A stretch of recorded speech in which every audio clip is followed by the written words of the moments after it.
This session is really about using my trifecta framework to discover or to uncover your dream career.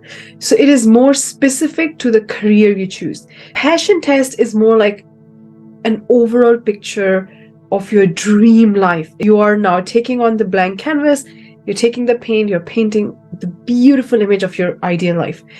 But if you are still not sure what career you want to choose, then this framework would definitely help you to uncover your dream career. Let's use this trifecta framework and do it together. And it's really exciting. First of all, I'm going to draw the trifecta with you so we can see what we're doing here. This is the trifecta.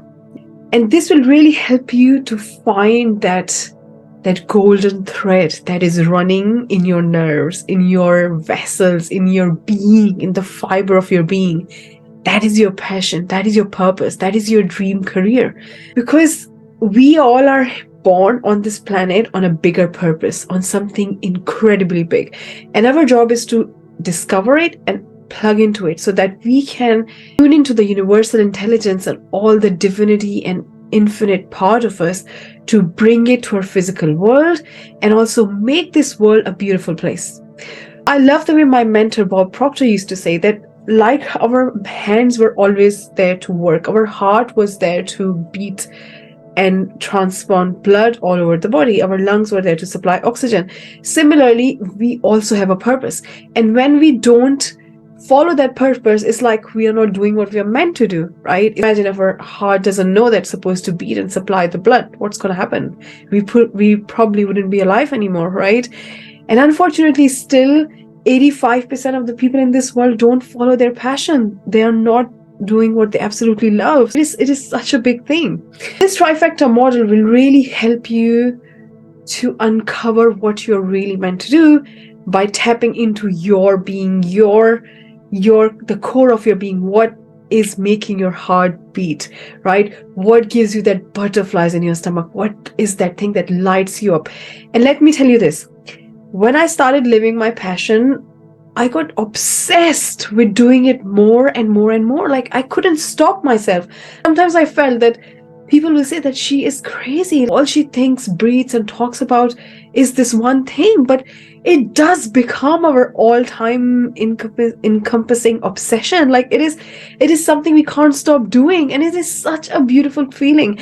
And I believe that every single one of us should have that feeling. It's like the meeting the love of your life for the first time and then falling in love all over again and living it. It's such a beautiful experience. I would love to help you uncover that love of your life, your passion, your dream career. So let's do it. Let's dive in. The first part of the trifecta is, what did your 8-year-old or your younger self or your current self like to do? What is that something you're so interested in that you just can't help?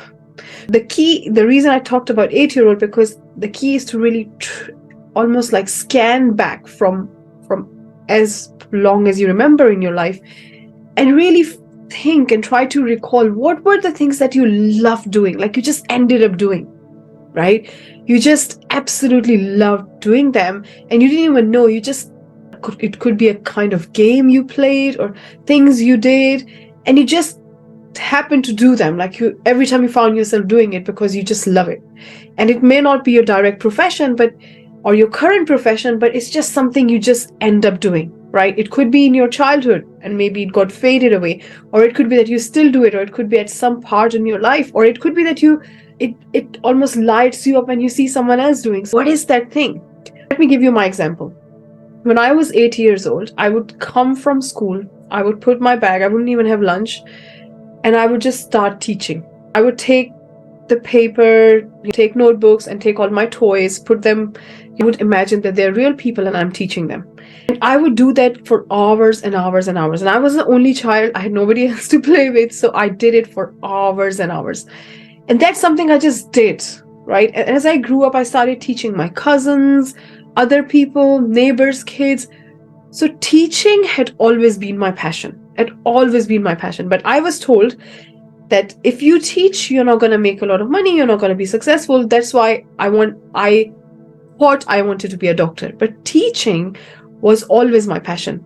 And if you notice, I'm doing that right now. You see how we land on our passion? That is one of the things to scan back your life and see what is that something you always ended up doing somehow. Somehow you ended up playing that game, that role play, or you did it in real life, or you just studied that, or you just had books about it. And what's that thing, that thing which really lights you up? The other part of the trifecta is your values and your struggles.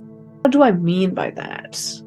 What I really mean is that in life, we value, all of us have different values. Some people value something more and some people value something less, right? For example, if you value success, or if you value honesty, or if you value effortless way, or if you value freedom, what is that thing that you really, really value? And usually the things we really value also come from the things that we had to struggle with, right? So something happened in your life and it was so difficult. It could be that you hit rock bottom. It could be that somebody said something to you. It could be that you went through some kind of discrimination or some kind of ill treatment, or you found a gap in the world, or you are something that really frustrates you and you value it so much, but it's not in the world right now. There's a huge gap and you are being forced to mind the gap. If you are from London or have traveled in London Underground, you probably laugh. We say mind the gap, right? We are minding a lot of gaps. But we are not here to mind the gaps. We are here to fill the gaps, right? So that other people and us can live life to the fullest. What are those things which you struggled with? And you said, you know what? I really value this because I don't want anybody else to go through what I did. Or I felt it so much and I think this should be in the world. Or the other way to look at it is, if you are asked to change one thing in this world, like one thing that really frustrates you, like not happy about it, you want to go on a rally about it or rant or protest probably, what would be that thing that you really value and that impacted your life in some ways as well? Maybe as we hear a lot that life happens for us, so it could be that thing happened for you so that you could uncover your purpose. That was almost like a breadcrumb or a direction for you to feel the pain and say, you know what, I don't want anybody to go through this, I'm going to change it. It could be any kind of addiction, it could be any kind of problem, it could be anything with your children, like anything that happened that impacted you and you want to change it because you know what it's like. That could be the thing that's telling you about your purpose. The other thing, the third part of the trifecta, is that the way we are born, sometimes we are naturally good at some things, right? Sorry about my writing. Clearly, I'm not good at writing. So sometimes we are naturally good at doing something, right? And when people ask us how you do it, we just say, oh, I don't know. It isn't supposed to be easy to do. And people say, no, it's easier for you. It comes natural to you. You are good at it, but it doesn't mean that everybody is good at it. And for you, just do it. People come and ask me questions. People say, how you do it? I just happen to do it. It just comes natural to me. It's so easy. I don't understand why the world doesn't understand how to do it. And almost like that thing that you're so good at. Imagine getting paid a lot of money for something that you're so good at, that comes so natural to you, while for others, it's a big thing because they can't get their head around it, right? It could be that something you don't see yourself doing for the rest of your life. It could be that. If that is the case, then I wouldn't focus on it more. But it could be that is something that people ask you and you're so good at it and you would love to do it, or it connects to your values somehow, or the 8-year-old version, or it could be literally all of those things are connected or one thing. That's the point I'm coming down to. That when you uncover all these three things, or you may say, I don't know what I'm really good at, but I know this and I know this. Or maybe I know this and I know this. Whatever you come up with, there will be a synergy there, right? So now what you need to do is you need to sit with them and say, okay, what is a synergy here? What is that thing that I would love to do for the rest of my life? Somebody asked Earl Nightingale, who is the pioneer in personal development, that what is the real deal? Like how people get so successful? And of course, success means different things to different people, and that's a completely different argument. But what is that thing that really makes people tick? And he said, focus on one thing and dedicate your whole life to it. Imagine if we focus on one thing for the rest of our life and be world class at it, right? And we can literally be the superpower, like be the champion in that thing. We can be the category lead, and that is the thing we need to do. We need to focus on that one thing. And according to research, it takes 5 years to be the top of the world in something. If you focus on it 100%, like if you just do that, it is so easy to find that thing that really lights you up. That's something that you cannot stop talking about, thinking about, and you just end up somehow doing it and then just focusing on it, because now you're not even working, you're just having fun. It's something you like anyway, right? The key is to find the synergy between all these three things. That what is that thing that your 8-year-old love doing, or you love doing now, or you at some part in your life you love doing and it faded away maybe, or you're still doing it, or something that really excites you, and it also aligns to your values, or something happened in your life, right? And you value it now a lot, and you want to you don't want to mind the gap anymore, and you want to fill the gap for the world, and you want to, as you figured your way out from that place, you want to help other people, and somehow it connects with what you like to do as well, or maybe something you're really good at. There will be some kind of synergy, and there'll be some golden thread coming out of all these, which will show you that this is the thing you can dedicate the rest of your life to. These three things will give you the hint. And it might be that there is a correlation, there is a dots connecting, or there is something here and here, but maybe not here that much, whatever it is. One of the things is that if you love doing something, but you're not really good at it, it doesn't matter, because desire is the possibility seeking expression. As long as you have the desire, you will figure out, you can be the top class in it. It's already there. The seed of being the best at it is already there. You just need to implant it.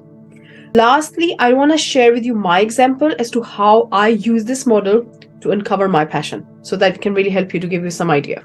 As I said, when I was younger, when I was 8 years old, I used to teach, and God knows for how long I did it. I used to just teach after coming from school, and my mom used to chase me that, oh, you have to eat lunch, and I would just teach and teach and teach, and then eventually she would say, oh, I need to stop, and you need to have your lunch, and you need to do other things, you need to come back into your life. That is something I knew, right? That I love teaching. Now, the thing I really, really, really value is success in an effortless way. What I really value is that we can have it all. What I really value is that we don't have to sacrifice things in life because we are so powerful.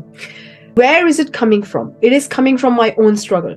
When I was little, I faced a lot of domestic abuse, violence, a lot of problems, lack of money, emotional trauma. And in all the process, I had to focus on that vision and really make it happen, because I had nothing to fall back on. I was already at the rock bottom.